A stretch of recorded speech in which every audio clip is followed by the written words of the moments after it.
Thank you to ACE for inviting us today to be part of your conference.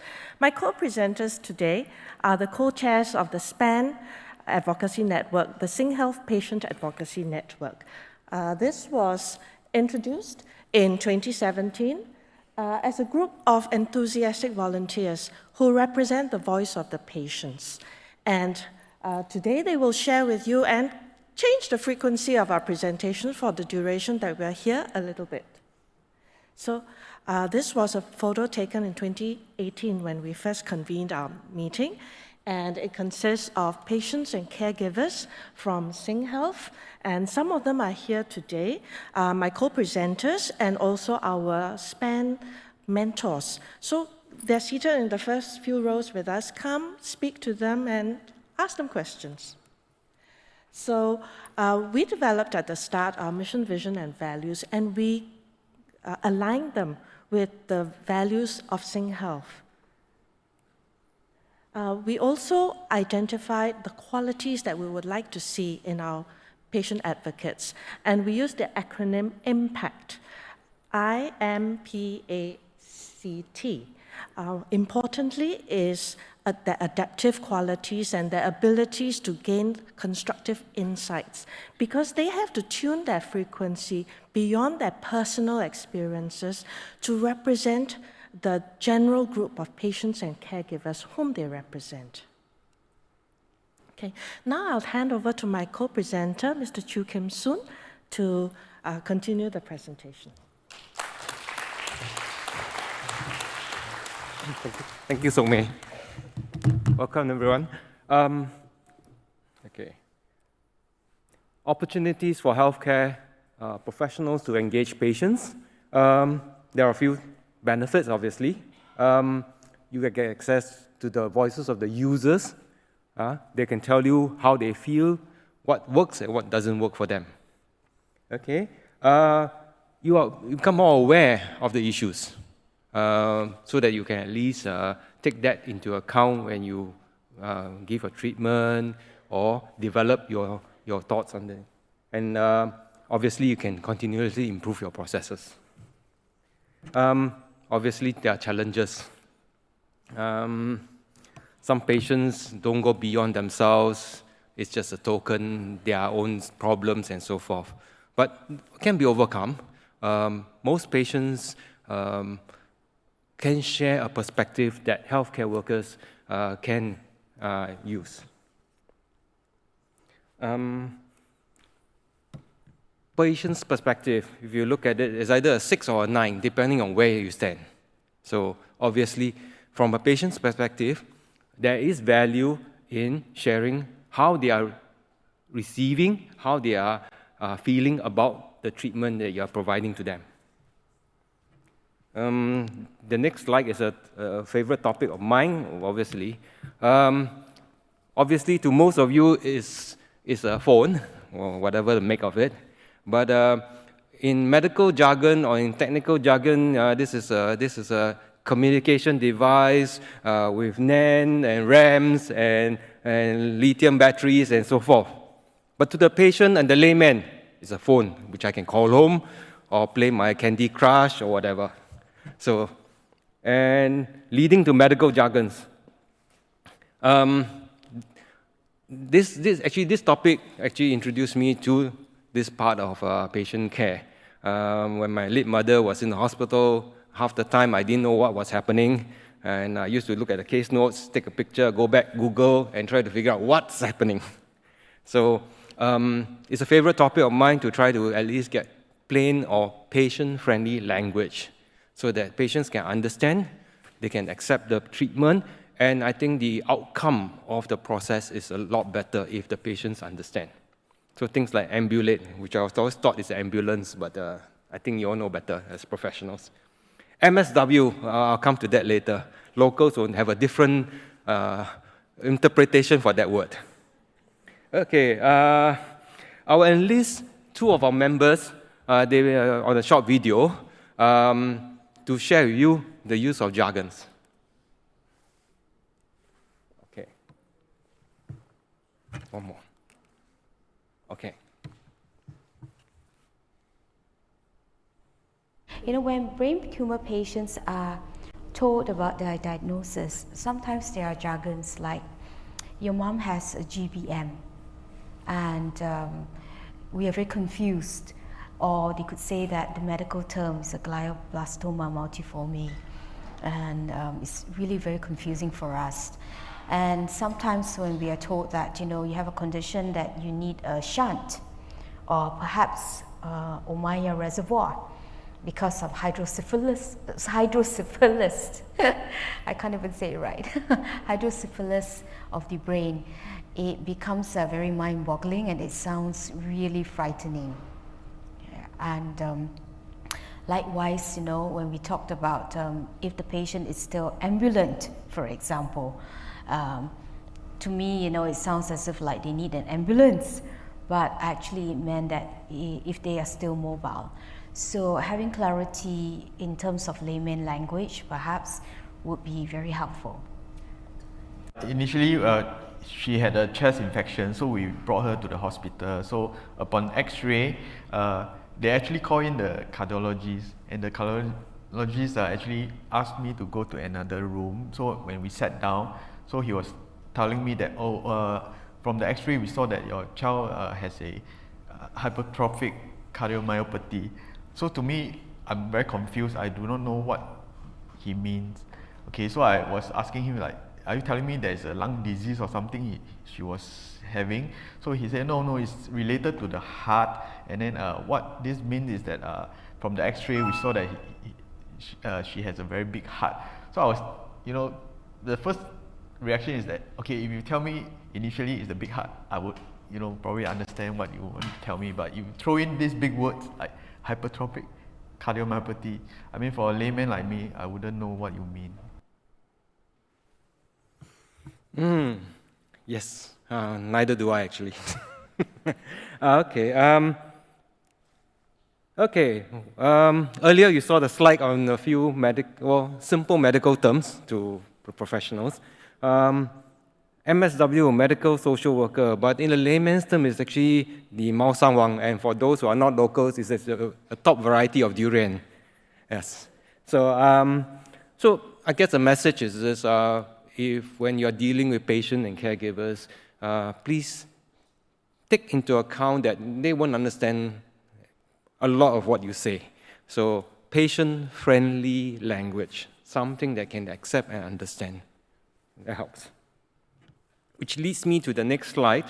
Thanks to SingHealth, there was an initiative to gather about 150 terms and words medically that was assembled through consulting the various healthcare professionals, and then SPAN itself, the patient and caregivers, we came together, tried to put a layman way of presenting that particular word or phrase. And this glossary was the result. And it's rolled out to a lot of the new joiners to the healthcare professionals, so that I think the whole idea is actually to, first, is a place for you to refer to. Secondly, is to increase awareness of the need to speak simply. And we are thankful that it won an award recently in the healthcare conference. Oops. Okay. Within SPAN itself, we also do a lot of various activities. We participate in surveys. We're very thankful that we were invited to present in a residency leadership program for the nurses. So and share the perspective of patients and caregivers. This is a very Singaporean thing. You can't leave without some notes to take. So these are some notes on the effectiveness of communication. I mean, I won't go through everything, but essentially, those are the positive effects. And I think the only line I'd like to point out is actually, we need to lead. We need to change by behavior the need for communication, simple languages, and so forth. So that's a topic that, if nothing else, that's something I'd like to bring across. We partner, as SPAN, we partner with a lot of healthcare professionals, various. We do talks, patient experience talks, which we share with the healthcare professionals, how they feel. The lady there is Xiao Hun. Interestingly, she's a medical doctor herself and also a cancer survivor, so she could bring her experience from both sides of the fence. We are thankful to our partnership with ACE. I'm not going to go through everything, but we had a lot of collaboration with her, with ACE, sorry. And we'd like to continue this partnership. And with this, I'd like to bring my partner, Josie, for her segment of this.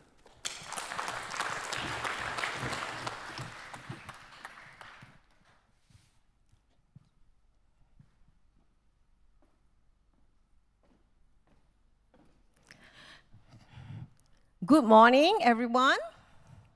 Well, I have to step a little bit away from the rostrum because my son reminded me this morning, Mom, you're too short if you stand behind the rostrum. No one can see you. I say, point taken. I'm really very thankful. Thank you, Sok Mei, and thank you, Kim Soon. Well, we also have to thank our partner here in ACE for being in partnership. So what we're going to cover the next section is how can we continue to forge this wonderful partnership. We call it collaborative partnership. What is that main ingredient? I don't have evidence of data as far back as 1954 to show any evidence around this particular ingredient. It is called kindness. I'm sure this word resonates with all of you here today, particularly in the healthcare sector. You're all healthcare professionals. But really, what is kindness? It has different meanings, different interpretation. So what I'd like you to do is just spend the next few seconds and think of a word kindness or an act kindness mean to you.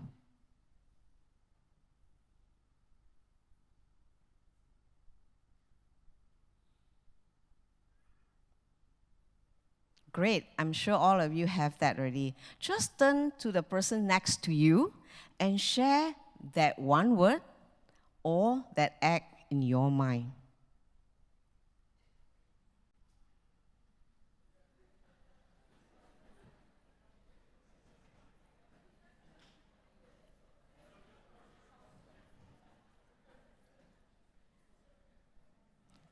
Great. I hope no two person sharing have the same word or the same act, right? So definitely kindness means very differently to all of us. Kindness really is something that the next thing I'm going to ask you is that, can you think of a time recently that you were touched by an act of kindness? How does that make you feel?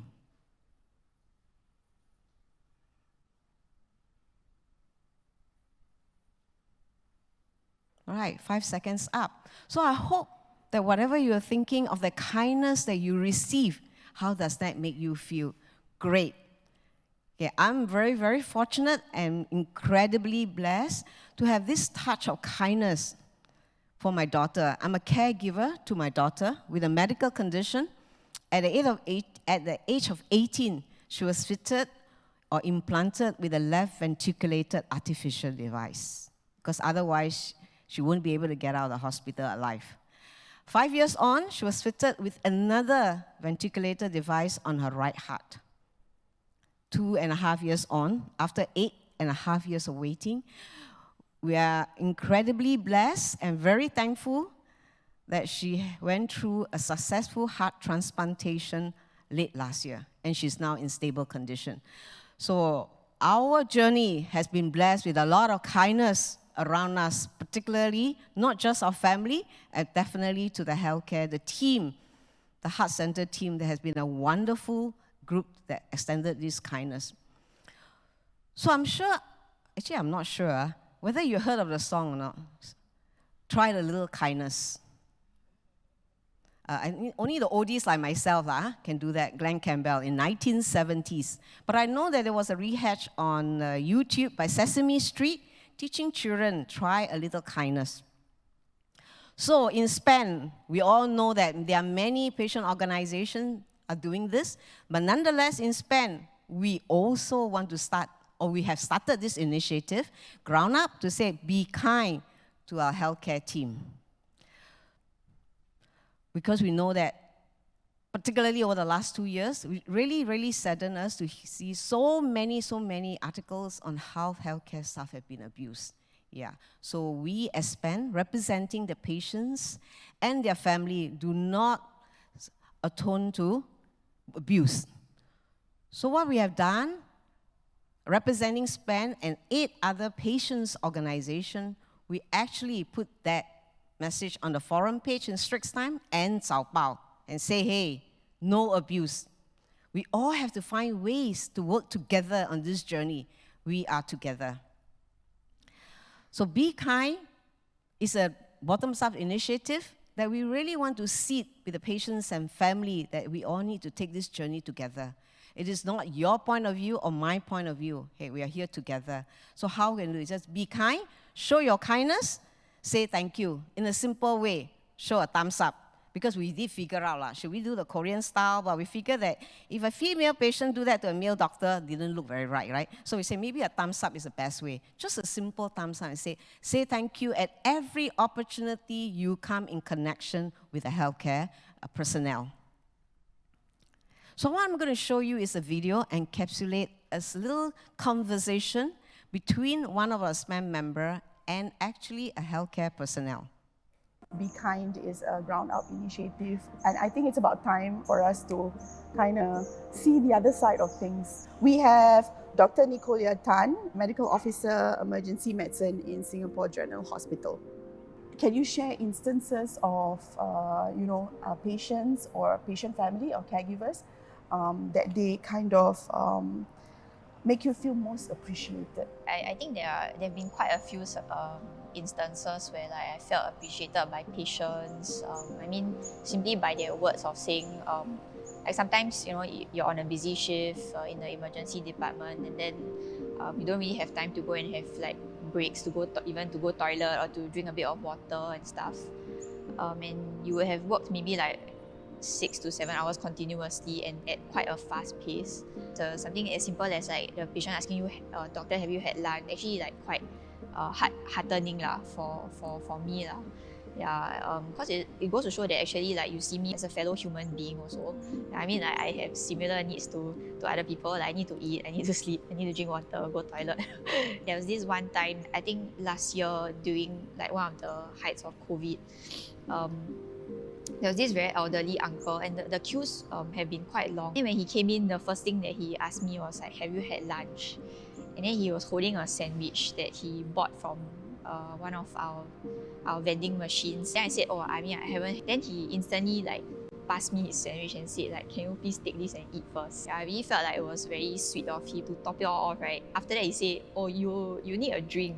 So he go and give coins to his helper and ask her to go outside to the vending machine to buy drink for me also. I'm sure many years to come I'll still remember him. But otherwise, even something as simple as asking your doctor or your nurse, have you had time to go to the toilet or to have a drink or something. I think actually it makes a very huge difference to our psyche. We do care for our patients and we want to try our best to help people in a timely fashion. Such simple words spur us on. I'm sure all of us can resonate that, and perhaps all of you also wish your everyday is like that. Yeah. So I think it takes a little bit of kindness to get there. So you can actually visit our Facebook page where we have the Be Kind at the Facebook. Join us and you can find more of these stories in there on how we show our appreciations and gratitude to the healthcare staff. So circle of love, what does that mean? Because we know that kindness is a passport that opens doors, that help touch the hearts, mold the relationships for our lifetimes. So with that, I think we believe that in the circle of love, we want to work together on this journey with our healthcare professional. Because we are needed in this together. When the more connection that we make, more time that we spend together, can we create a better future? Win, win, win, that we say, for the patients, for the family, and for all of you as healthcare professionals here. So we want to walk this journey together with you. So please reach out to us as partner in care. We know this is an evolving journey. We know there are times that you can reach out to involve us in your projects. There's also a way, like Kim Soon shared, how do we also help ourselves to know better? How can we be able to participate in projects, in programs, in focus group better, so that we can walk this journey together? So as a call out, reach out to us at any point at the start of your planning, at the beginning, at the planning stage, at the design stage, at the implementation stage, or even in the review and follow-up stage. Yeah, there are many stages to it, so just reach out to us as SPAN. So with that, I wanted to say thank you for your time today, and on behalf of all of us in SPAN, we have a little video to say thank you and show our appreciation to all you healthcare professionals.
Thank you for your kindness, service. Thank you so much. Thank you so much for your attention.